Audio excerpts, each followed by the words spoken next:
जोहार दोस्तों, आशा करता हूँ कि आप सब हेल्दी होंगे। यह वीडियो सिर्फ एजुकेशनल पर्पस के लिए है। कोई भी मेडिसिन डॉक्टर की एडवाइस से ही लें और सेल्फ मेडिकेशन कभी भी ना करें।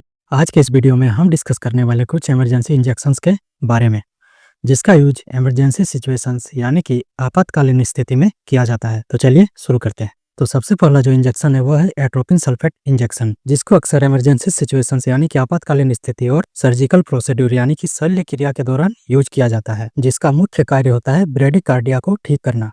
ब्रेडिकार्डिया का मतलब है धीमी हृदय गति यानी कि स्लो हार्ट रेट को सामान्य करना। और जब भी कोई कीटनाशक मतलब कि इंसेक्टिसाइड का सेवन किसी भी कारणवश कर लेता है, तब इसका प्रयोग एंटीडोट के रूप में किया जाता है, क्योंकि कीटनाशक जो है उसमें ऑर्गेनोफॉस्फेट और कार्बामेट जैसे जहरीले तत्व होते हैं जो कि हार्ट रेट को स्लो कर देता है। तब वहां पर एट्रोपिन सल्फेट इंजेक्शन का यूज हृदय की गति को सामान्य करने के लिए किया जाता है। अगर इसके डोज की बात करें तो यह 0.4 mg पर ml और 0.6 mg पर ml के सिंगल डोज में उपलब्ध होते हैं, जो कि इंट्रामस्क्यूलर, इंट्रावेनस और सबक्यूटेनियस रूट में दिए जाते हैं। और यह 1 mg पर ml के भी डोज में अवेलेबल होते हैं, जो सिर्फ आईवी यानी कि इंट्रावेनस रूट से ही दिया जाता है। एट्रोपिन के एक्यूरेट डोज को जो है डॉक्टर्स डिसाइड करते हैं, वो भी पेशेंट के कंडीशंस को देखकर, और इसके डोज को बार बार रिपीट भी किया जा सकता है। और सर्जरी से पहले एट्रोपिन का उपयोग सलाइवा यानी कि लार और रेस्पिरेटरी ट्रैक्ट में अदर्स सिक्रेशंस को कम करने के लिए दिया जाता है, जिससे कि सांस लेने में आसानी हो और एनेस्थीसिया के दौरान जटिलताएं यानी कॉम्प्लिकेशंस बहुत ही कम हो। अब नेक्स्ट इंजेक्शन की बात करें तो वो है फ्रूसेमाइड, जिसका एक फेमस ब्रांड है लेसिक्स, जो बहुत इजीली मिल जाता है। फ्रूसेमाइड एक डायूरेटिक मेडिसिन है। डायूरेटिक का हिंदी होता है मूत्रवर्धक, यानी कि जो यूरिन आउटपुट को बढ़ाता है। और हाई ब्लड प्रेशर को कम करने के लिए भी इसका उपयोग किया जाता है। जब भी बॉडी का कोई भी ऑर्गन जैसे कि हार्ट, लीवर, किडनी या लंग्स सही से काम नहीं करता है, तो इसके कारण शरीर में द्रव संग्रहित होने लगता है, यानी कि वाटर रिटेंशन हो जाता है, जिससे शरीर फूलने लगता है, जिसे एडिमा भी कहते हैं। तब फ्रूसेमाइड का प्रयोग करने से यह अतिरिक्त वाटर यानी कि एक्स्ट्रा फ्लूइड को बॉडी से निकाल देता है और शरीर को आराम प्रदान करने में सहायता देता है। अगर इसके डोज की बात करें तो 20 mg पर 2 ml के फॉर्म में यह इजिली मिल जाता है, यानी कि 10 mg पर ml, जो कि इंट्रामस्कुलर और इंट्रावेनस रूट से दिया जाता है। अब इस लिस्ट में जो अगला इंजेक्शन है वो है डिओक्सिन। डिओक्सिन का उपयोग हार्ट फेलियर और एरिथेमिया मतलब कि इरेगुलर हार्ट बीट, जिसे हिंदी में अनियमित दिल की धड़कन कहा जाता है, इसके उपचार में इसका उपयोग किया जाता है। अगर इसके डोज की बात करें तो 0.5 mg पर 2 ml के फॉर्म में मिलता है, जिसे सिर्फ इंट्रावेनस रूट से ही दिया जाता है। अब नेक्स्ट इंजेक्शन की बात करें तो यह है फेनेरामाइन मेलिएट, जिसे एविल नाम से भी जाना जाता है। यह एक एंटीहिस्टामाइन ड्रग है, जिसका उपयोग moderate to severe allergic reactions में किया जाता है, जैसे कि एनाफिलैक्सिस। एनाफिलैक्सिस एक severe life threatening allergic reaction है, और इसका उपयोग एक्यूट एलर्जिक रिएक्शंस जैसे कि ड्रग रेसेस, इंसेक्ट बाइट्स और फूड एलर्जी, स्किन एलर्जीज और सीजनल एलर्जीज जैसे कि है फीवर में इसका उपयोग किया जाता है।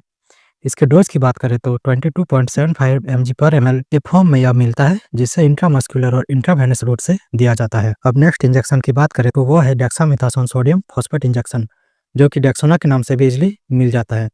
यह एक स्टेरॉयड मेडिसिन है, जिसका use severe inflammation, auto immune disorder, allergic reactions, respiratory disorder, muscle and joint inflammation, rheumatoid arthritis, psoriasis और ब्रेन के स्वेलिंग में भी इसका यूज किया जाता है। अगर इसके डोज की बात करें तो 4 mg पर 2 ml के फॉर्म में मिलता है, जिसे इंट्रावेनस और इंट्रामस्कुलर रूट से दिया जाता है। अब नेक्स्ट इंजेक्शन की बात करें तो वो है एड्रेनालिन इंजेक्शन, जो कि एपिनेफ्रिन के नाम से भी जाना जाता है, जिसका use life threatening allergic reactions जैसे कि anaphylaxis, cardiac arrest, severe asthma attack, septic shock. Septic shock का मतलब होता है कि बॉडी में इंफेक्शन ब्लड के थ्रू फैलता है और बॉडी के इम्यून रिस्पॉन्स इतना ज़्यादा हो जाता है कि बीपी अचानक बहुत ही कम हो जाता है। इसमें इसका यूज किया जाता है। अगर इसके डोज की बात करें तो 1 mg पर ml के फॉर्म में मिल जाता है, जिसे इंट्रामस्कुलर, इंट्रावेनस और सबक्यूटेनियस रूट में दिया जाता है। और इसके एक्यूरेट डोज जो है वो डॉक्टर के द्वारा पेशेंट के एज, वेट और कंडीशन के अकॉर्डिंग डिसाइड किया जाता है।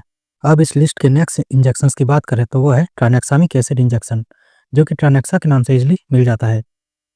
ट्रानेक्सामिक एसिड एक एंटी फिब्रिनोलिटिक मेडिसिन है, जिसका यूज ब्लीडिंग को रोकने के लिए किया जाता है, जैसे कि ड्यूरिंग और after surgical process, traumatic injury, severe bleeding after child birth यानी बच्चा होने के बाद जो सीवियर ब्लीडिंग होता है उसे रोकने के लिए, और हैवी मेंस्ट्रुअल ब्लीडिंग यानी कि पीरियड के दौरान जब हैवी ब्लीडिंग होता है उसे रोकने के लिए या ठीक करने के लिए इसका यूज़ किया जाता है। अगर इसके डोज की बात करें तो 100 mg पर 5 ml के फॉर्म में मिल जाता है, जिस IV रूट से ही दिया जाता है।